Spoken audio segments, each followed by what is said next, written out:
poppin', y'all? It's your boy, Staz, the Italian Stallion, aka ESPN Staz, because I'm bringing it to you like a highlight, you feel me? We right here in Mesa, Arizona at the Hall of Fame studios, man, you feel me? I got a dope guest today, man.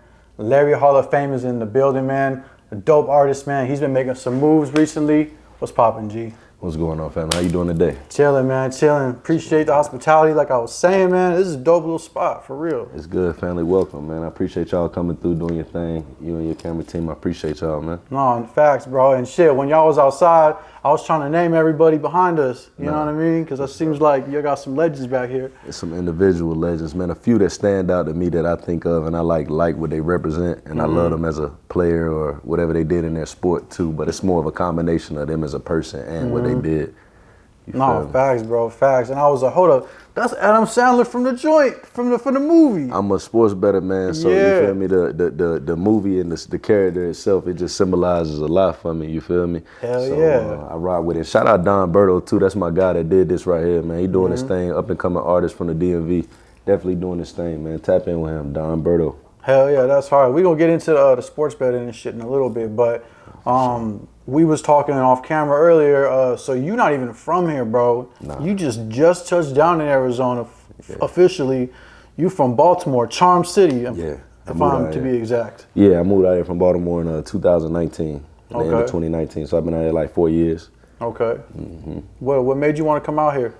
Yo, it's crazy. So before I had ever even came to AZ in general, when I first came out here the first time, I moved here. So I had never even came here. So I came out here, I had a little business I was gonna do out here, and it kind of connected over a few weeks. So I came out here for a month originally, and I was supposed to stay here for a month, and I was gonna slide to LA. But all my stuff was packed up, ready to go. I had some money aside. I was about to move and really ready to go to LA. I kind of fell in love with it out here. I never even knew this like hidden, what they call it, Paradise Valley was even really out here, for real, for real. I ain't gonna hold you. I didn't know it was like all these women, all this life, club life. I didn't know all this really vibe and culture was like as hidden, like a best kept secret out here. So I've been rocking with it ever since, man. I ain't gonna hold you. I had been to LA a bunch of times. So I already had a comparison before. I had never been to AZ. So when I came out here, I grabbed me a little B&B for a month. Me and a few of the homies, people I was dealing with at the time. I had a DJ, a couple of my homies, and a producer. And you know what I mean, we came out here and we was planning on going to LA. We ended up staying. We rocked with it. We were somewhere in it's crazy, we booked a B&B before we came. We were somewhere in North Scottsdale, near Arcadia, kind of that area, which is a lit area now that I live out here. I know that. So we was like right there in the mix, bro. I think my first B&B, I booked that shit for like I think it was like $2,000 for the month. Back then AZ was a little cheaper. So we slid up. I had got my BMW shipped out here with some stuff in it. I packed up a few bags and we flew to Vegas, kicked it for the weekend, and then we got driven over here and came out here. We was lit, bro. The 2019 they had Club International in Scottsdale still. Jeez, man. R.I.P., man. Yo, that shit was like the first weekend we came out here. We was in there, bro, and buying bottles and shit. I'm used to going out of like Houston, Miami. Yeah. Bottle in them cities, $700, $800, $1,000 for some bullshit. $1,500 it up for, you know what I mean, something really nice. I come out here at the top club, the bottle $350. You buy 3 bottles, you got a section. I'm like, oh hell shit. Yeah. Yo, we bought hella bottles, bro. I was in there the first night. Fucking Damian Lillard was in there. Yeah. It was like him. Us was over here. You know what I mean? That shit was cool. So that was one thing that I remember about when I first came out. Club International. He was out there a lot. Like I used to see Dame Lillard out here all the time in that club, and a lot of other celebrities. That was a good spot, man. Rest in peace.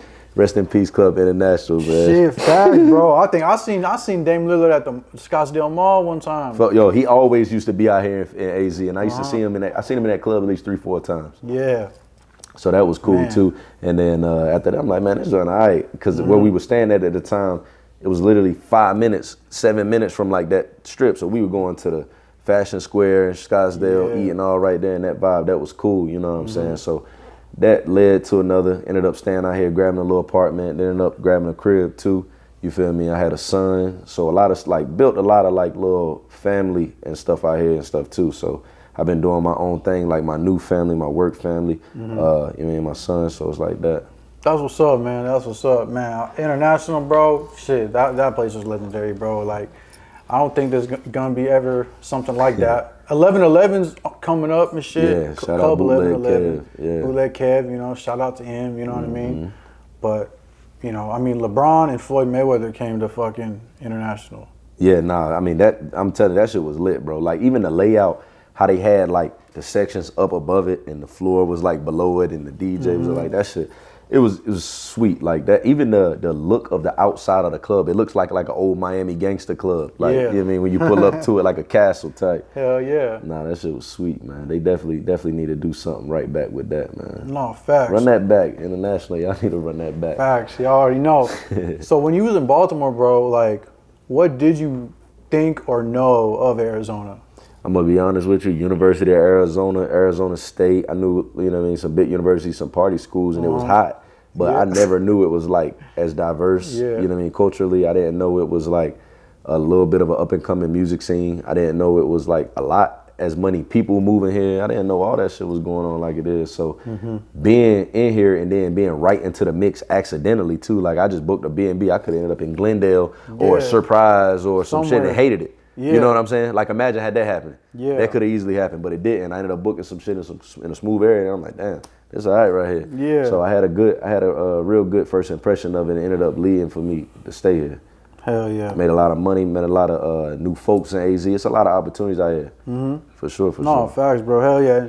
And much respect to Glendale and Peoria and the West Side and all that, but it's not juking like Scottsdale. No, that's what I mean. And when I say that, I mean a place as far as business and transaction. And I don't mean like buying stuff over the counter. I mean like actually like entertainment, people meeting, where code like that, like where people go to step up and do their thing. That's all I'm saying. Hell yeah. Shout out to Glendale and Peoria and Surprise and everywhere in AZ. I'm rocking with the whole AZ for sure. Hell yeah. That's what's up, man. And shit, bro, this platform is about to help you get in front of more people out here in the Southwest. You feel me? Because shit, for sure. like, you know, when your partner reached out to me, I was like, shit, Larry Hall of Fame, who is this? Like, because I haven't heard, you know what I mean? So I was like, okay, Larry Hall of Fame, who is this? So, you know, obviously do my time. I was like, okay, shit, YouTube on the rise. You feel me? Like, YouTube going up. You know, you traveling, working with some talented people, bro, with some big names and shit. You know what I mean? And I was like, okay, like Spotify's going up and shit. You feel me? I was like, okay, shit, bro, got some bangers, like, you feel me? And then the sports betting shit, I was like, damn, sports better. But anyway, speaking of bangers, bro, down ass chick, down ass bitch, fuck out of here. For sure. We can cuss on here. Nah, facts. Down ass bitch, bro. That's your newest video out. Yep, just put that joint out 2 weeks ago. First music that I heard and first visual that I saw of you, I was like, I had to comment. The Ja Rule sample. Yeah. From that classical Ja Rule song, bro. Come on. Shit, bro. What inspired you to kind of go that route and get that sample? Did you listen to Ja Rule? Like, you know what I mean? Like, how did that record come about? What made you want to make that shit? Man, like, it's like an evolution of life and music. And when I was young, you grow up listening first to what your parents play, right? So me being born in the mid-90s, my mom was born 70. So she was listening to shit that was made in the late 70s, 80s, and pretty much that was it. R&B, a lot of classic soul, Quiet Storm. You know what I mean? So growing up, that's where I got like my musical taste and interest from. And then once I started listening to music, you listen to what's on TV. So by the time I'm 5, 6, 7, 2000, you know what I mean, 2001, now I'm looking at MTV, I'm looking at BET, I'm looking at stuff like that. Ja Rule was in early 2000s. You mean Fat Joe, that was the vibe dudes was really capturing. They were getting females on the hooks. They was making club songs for the ladies because dudes understood wherever the ladies at listening to stuff, that's where the fellas gonna be at. So we tried to find a mix of like keeping the gangster club crowd with still pleasing the women. So that's where those kind of songs came from. That's where a lot of my music come from. That's why I try to keep it like that. So I don't try to go too much off from that. When I do, it's usually telling my story. But other than that, I'm trying to make good vibe music that's generally relatable to most thugs or common people that's just, I mean, going to work, getting money, salute hustlers. Or even the females. I wanted to be able to be played everywhere. So I listen to a lot of Ja Rule, I ain't gonna hold you. Then 50 Cent had his run. You know how that started and that. So it's just like an evolution of life thing. At that point in time in life, I did. So it's like still, just because I don't listen to him as much anymore, still got to show a little, I mean, I wouldn't even have the taste that I have for certain things if I would have never came through that. You know what I'm saying? If I'd have never went through that era. So yeah, I definitely listen to Ja Rule. Shout out to Ja Rule, man, he a legend. No, facts, bro. Stupid legend, man. And of course, coming up on the East Coast, like that shit was hitting way harder probably. No, facts, definitely. Living out here and shit. Yo, he was a big radio guy, and that was a lot of ways that people got their music back then. We used to get in the car, cut the radio on. If you was in the house, cut the radio on. He was big, man. That dude was really, really big on especially the Northeast. Yeah, like, nah, facts. for sure. Hell yeah. Oh, shit, I was bumping Ja Rule. I bought his albums and all that. Hell yeah. Shit, little ass kid. But that's what's up, man. So a down ass chick, bro. What does that look like to you? What is a down ass chick to Larry Hall of Fame, bro? Man, you'd asked me this question 2-3 years ago, it'd be a different answer. But now, first of all, it's gonna be some peace. Like Man, a woman that understands like preach. a lifestyle, because you gotta understand first and foremost, a lot of the stuff is entertainment.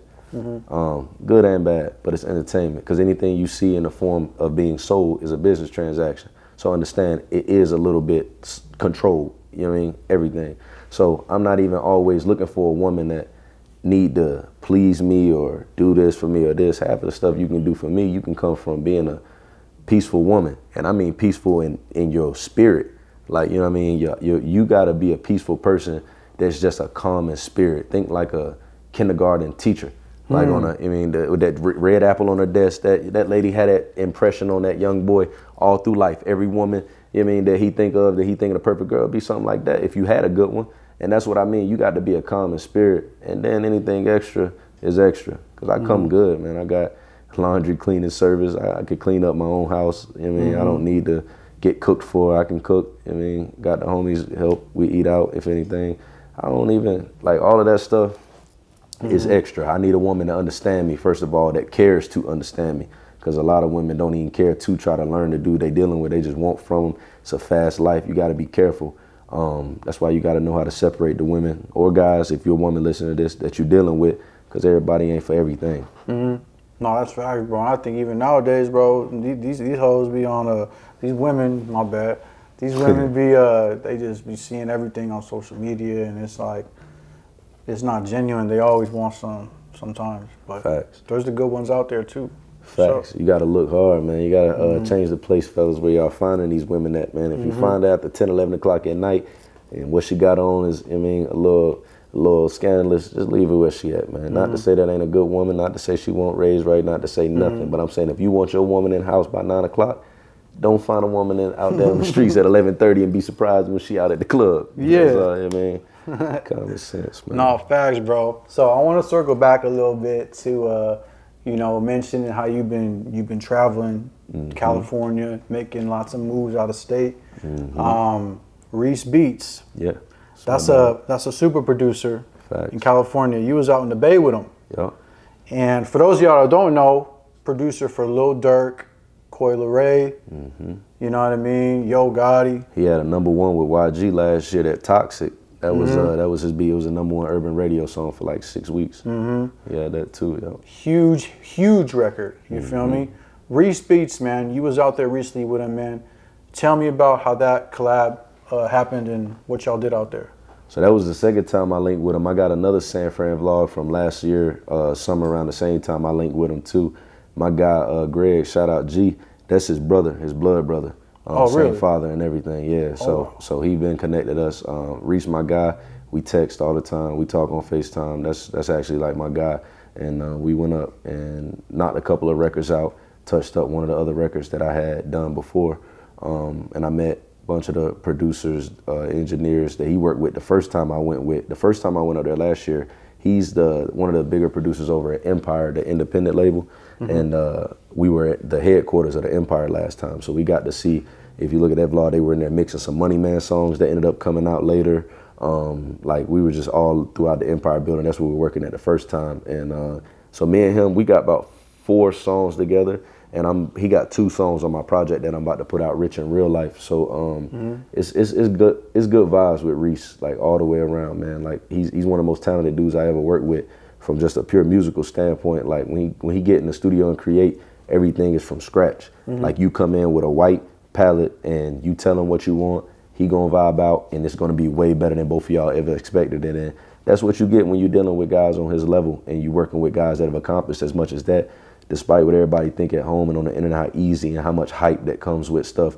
Dudes in the positions a lot of time they in because of the level that they're on and the work they put into. And he's a prime example of that. Like I don't know anybody that's as in that industry that's as talented as him. And I've worked with a lot of producers. That's what's up, man. And it seemed like from watching it, he kind of gave you a lot of tips and coached you a little bit on how to, hit certain pockets or say this or how to say it is, and you really was like, oh, for sure, bet. Like, was really taking that and using that, you know what I mean? And not just kind of like, oh, okay, yeah, well, you know what I mean? Like, it seemed like you was really tapped into him, for sure. Like, that a dude that's that accomplished right there, you'd be a fucking idiot to come in here and get to telling him what you know and what you don't. Because one thing about music is it's art. It's objective, subjective, however you want to look at it. Some people could say it's a right way to do it. Some people could say you or I could pick how we want to do it. But regardless, results speak for themselves. His results are way greater than mine, and I aspire to reach some of the level that he's done someday. And I say that humbly, you feel me? So with that being said, if a multi-platinum producer is telling me to his ear, sonically, this sounds better, I'm gonna do that. You know what I'm saying? Like, that's just what it is. I don't need to go back and forth with you about it. We don't need to talk about it. This is very much so a coaching moment. This is very much so a sensei and okay, let's rock and roll. You get what I'm saying? I'm not ignorant enough to say because we 12, 24 months apart in age that I can't learn nothing from. I know when to turn it on and I know when to turn it off. Every day in life, I tell my team that all the time. I'm glad that you noted that and noticed that, because that's exactly what it is. In moments like that, and when you're in positions to deal with people that can teach you, you need to learn. Everything ain't always a talk or back and forth. Sometimes it is just to do it this way and we'll get the results. And you can take and go and learn from, the right way to do it and bring that back to your village and implement that stuff. But you got to learn the lesson when it's being taught, for sure. No, facts. And you mentioned Rich in Real Life project. When can we expect that, and what can the people look for in the project? So in Rich in Real Life, it's just like a combination of everything. I haven't dropped a solo album in 2 years. I've just been doing singles. So it's like, really, I feel rich, and I'm not even talking about like money. Like, my stuff isn't me sitting on a Rolls Royce cover. None of my cover is me and my son in the same suit, head to toe, same clothes, his hair braided. It's like, this is why I feel rich. Like, this is what rich in real life feels like. I'm on a different level all around now. Like, the way I'm moving, the way I'm thinking, my team, financially, the things that I'm able to do now, who I am has just elevated all around. So in the process of doing that, it's like a snake leaving this skin. You're gonna leave behind old people. You're gonna leave behind old situations. You're gonna leave behind old money. And you're gonna have to blossom to new stuff. You can't, if you got your hands in your pocket, it ain't no room for me to come up and put more money if you holding on to what you got. So realistically, I'm a person that my feet ain't stuck in no sand. You feel me? I deal with people on a very literal level. I tell the truth. I'm honest with my ethics and my practices and my words. I feel like I'm a generally fair person. You know what I mean? So I feel like a lot of times the job just has to be done. There's really no need for any words or anything when you're doing stuff. If you're gonna do it, you're gonna do it. If you're not, don't talk about it. And that's kind of like a philosophy. It's a day-to-day basis that me and my team, we talk about this stuff, and the way that we feel, we have to bring it to life. We can't just feel this way. We got to make it a fact, because when you talk about how you feel, you sound like a female, and we're men. We don't need to talk about what we feel. Let's talk about what we know. You know what I mean? So a lot of times with stuff like that, it's really that. So the combination of just my mindset, the things that's coming together for me in real life, and this new team, how I'm feeling, I feel like I'm rich in real life for the first time. I don't feel like I got no money in my pocket to make me feel rich. I don't feel like I got no girl sitting beside me to make me feel rich. I don't feel like I need nothing on to make me feel like anything.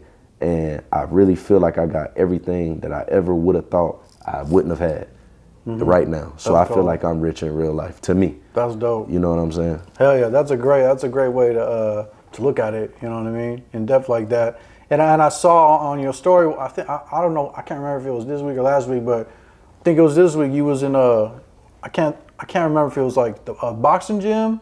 Oh yeah. You was getting into fitness shit, bro, and I think that helped you a lot too. Man, I'm telling you, fitness wise, being healthy like that. For sure, bro. We in the boxing gym. I'm about to go there tonight. We in there now. That's something we've been picking up in the last few months, and we've been in there so much more. Like, my whole team is in there with my driver, my artist, my right hand man, my manager, my man Mac. They hit you up, Rico. Like, it's getting crazy. Like, because the focus that we on right now, it's offensive to anybody else to bother you when you this focused. It's almost like a person taking a test. You wouldn't come up and it's like, shut up. You see us? Because it's offensive how hard they're working, right? And we got to take that approach every day in life. And I don't want to be the dude in the counter at Gucci with the bad bitch with the fat stomach and motherfuckers like he got that bitch because he got money. Nah. Nah. Because it's already been the line of this, coming up to this, and now I want to be the best version of myself. Also, You live longer, man. In our community, the black community, a lot of dudes die in their mid to late 50s. Health reasons, a lot of times underlying health reasons. You just gotta be fit, man. Gotta stay fit. Keep your mind sharp. Make you look better, make you feel better. And it's a dedication thing. Your fitness is the one thing in the world that you can't necessarily buy. It's the one thing that you have to really work for. That's why it's respected. Oh, facts, bro. That's real, man. Y'all take notes, man. You feel me? Obviously, it's good to enjoy life and all that, but that fitness shit, bro, real talk, it helps the mental as well. You know what I mean? So that's what's up, man. Keep doing that shit. You feel me? I want to get into singles. We was talking about singles briefly. I told you off camera, I'm married to the game. Yeah. You feel me? That's my joint. That's my favorite record that I've heard. You know what I mean? From you. You had a line in there that said, I was down like a coffin. You know what I mean? Talk about, you know, how you know, those struggles made you who you are today, man, and how low you really were to be like, all right, it's time to make a change and level up. You know what I mean? Shit, I come from, nothing, bro. Like, the best house I could say my folks ever lived in might have cost them about $1,000 a month. Really? You know what I'm saying? Realistically. Everything I've ever done in my life has been to separate myself upward. Since my mom has got older and now all her kids are grown, her husband and my stepfather's doing a little better, their life has gotten a lot better on their own individually. But coming up in the early 2000s, my mom was a single mom. She was in school most of her life. A college student, like full time. So my mom had literally zero to no income, like part time. Lived in public housings, lived in Hoover Road, lived in a lot of different neighborhoods, moved around. And it shaped me into being pretty much who I was. Like from a young age, I've been a hustler. I've always had money in my pocket. I've always, pretty much done what I had to do to make $1. I've always studied or put myself in position to make money realistically, because it was none ever really coming in. If I don't get it, it won't get got. If I don't buy myself school clothes and shoes, or at least help my mom line it up for this, then it's not realistically like it was a surplus or anything. And I had 2 sisters too, so it won't like I'm sitting around complaining. I'm in a house full of women. I should be the last one in here complaining realistically. No, facts. So, just coming up with, like I say, little to nothing, and make you appreciate everything. My grandma still live in the middle of the projects where we from. Like to this day, it's crazy. Like, my folks and my family, they just real humble folks. They nice, good folks, small town folks, but we don't come from a line of like big anything. So it's like a lot of the stuff I'm gonna be the first to do, and the first with our name to do it. So it's big love and respect. And I just seen my mom like in Vegas, and it's like always good to see her, and she's always so proud of me, and I love her to death. But like I say, right now, it's me trying to be the first for all of this. So I don't really have a lot of time. It's good to catch up with them for a few days and stuff. My mom live a few thousand miles away. I got to chase these dreams. So it's a lot of FaceTime calls, text messages, and that kind of stuff right there. But financially, I've always pretty much been on my own since I was 16, literally living everything on my own. I was a career barber. I went through barber school when I was in high school. So I had my barber's license and was a licensed full-time barber at 16 and a half, almost 17 years old. So I owned my first barbershop at 19. Wow. So I had 4 or 5 dudes working for me at all time, minimum, paying me booth rent weekly in 2016. When I was barely even 20, 21 years old, like fully staffed. My first one wasn't as successful. Learned from it, scaled upward, wasn't scared to make as much, take as much risk. The first time I wasn't scared, I was scared to take risks. The second time I was understanding this calculated risk that you have to take. So a lot of times in my career, a lot of the stuff I've learned through trial and error, and I'm not scared to say that I done failed in some things, but every failure that I've ever had has made me successful that I am today. That's why it's so easy for me to thrive and succeed in certain situations today, not everything, but in certain situations, because I have been through some things. And that's all experiences is, and failures. It's the same stuff. You gotta learn from it, take from it, and don't keep doing the same thing. You know what I mean? That's boss shit right there. Y'all heard that, man. That's boss shit right there. Sure. You know what I mean? Because real bosses will take a loss, because we all gonna lose, you know what I mean? And taking that and learning from it. Fact. You know what I mean? That's hard, bro. So good shit right there, y'all, for real. So I want to get into the sports betting. For sure. Sponsored sports better from Bleacher Report, right? Yeah, I work with BR Betting, yep. BR Betting. That's major, y'all. Y'all heard that. How did you get into that? Same homie, my man's Greg, that I was telling you, that introduced me to Reese Beats.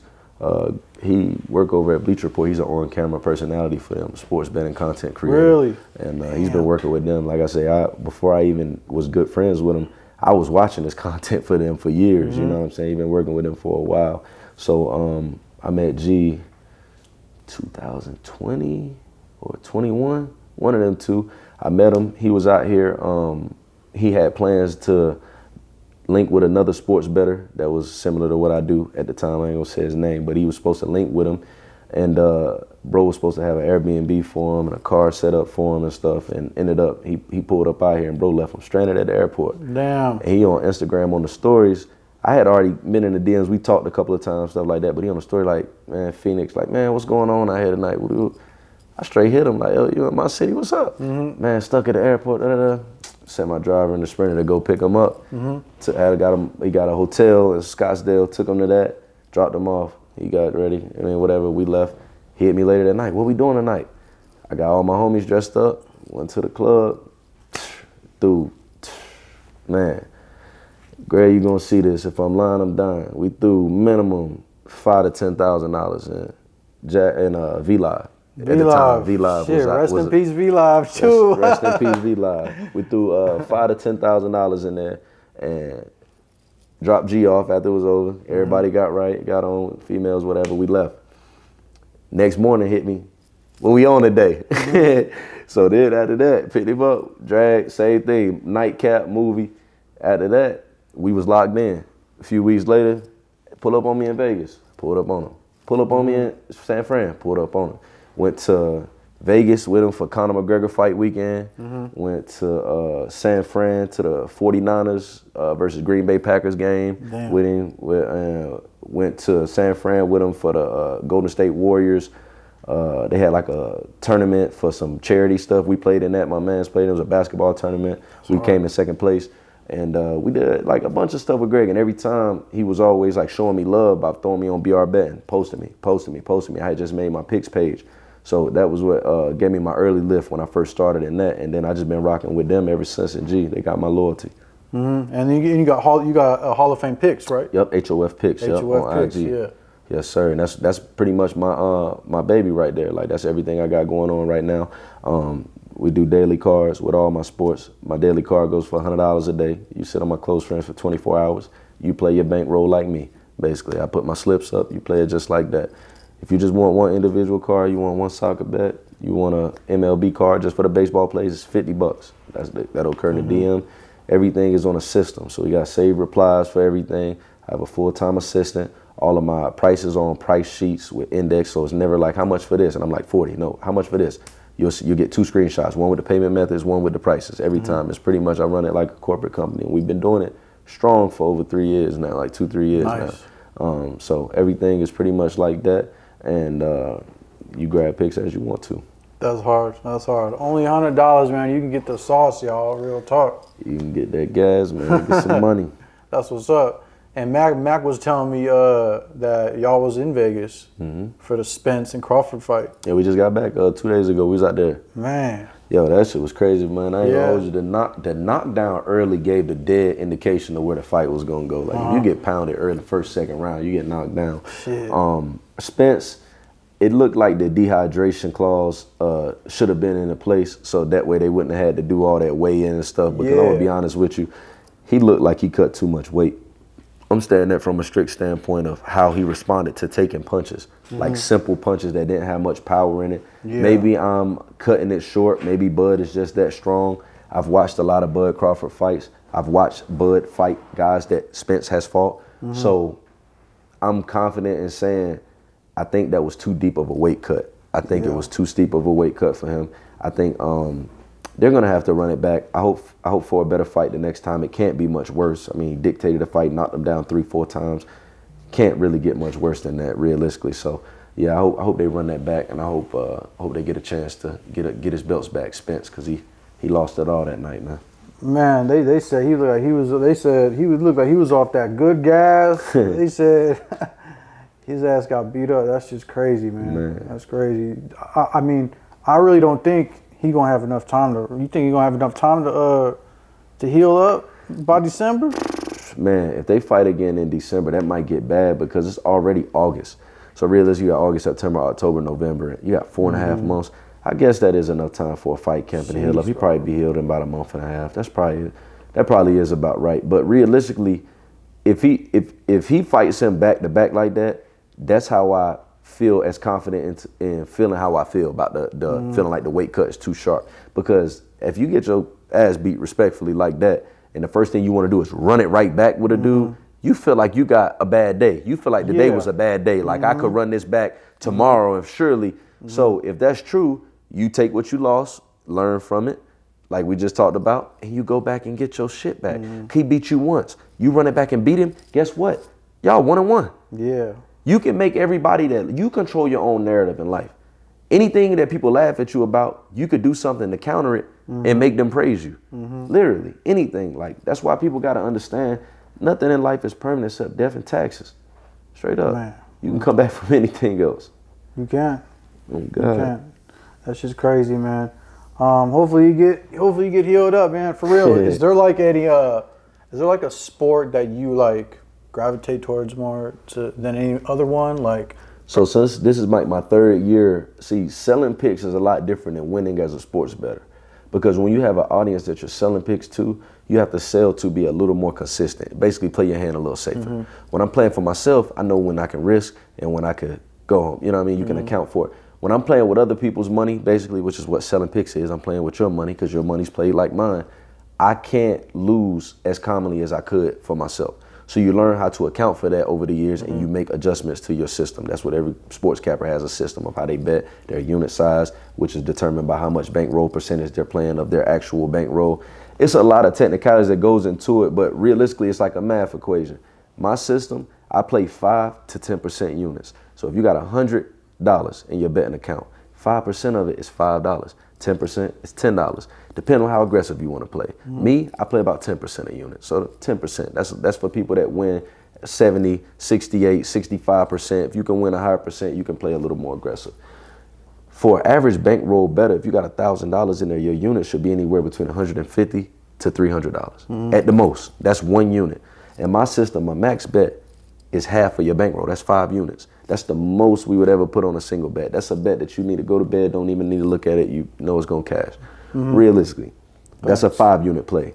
Most of our bets on average are 3, 2, or 1 unit plays. So that we separate them depending on how we play in our bankroll. Baseball season is the one where a lot of units get pretty much stretched out because there's not a lot of other sports on. So we slim down the picks and we go heavier unit size.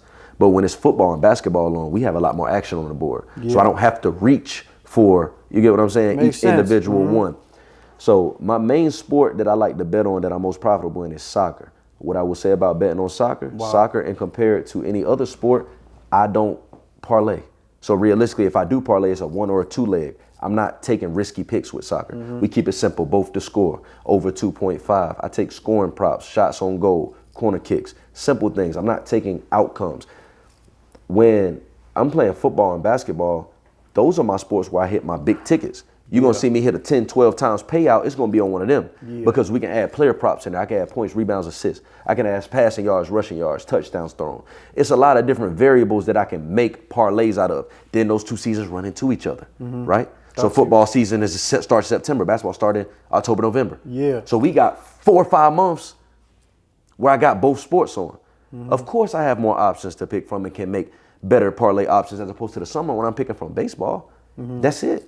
That's the only major sport. We got no college football, no college basketball, no NFL, no NBA. We got fight sports on the weekend and baseball.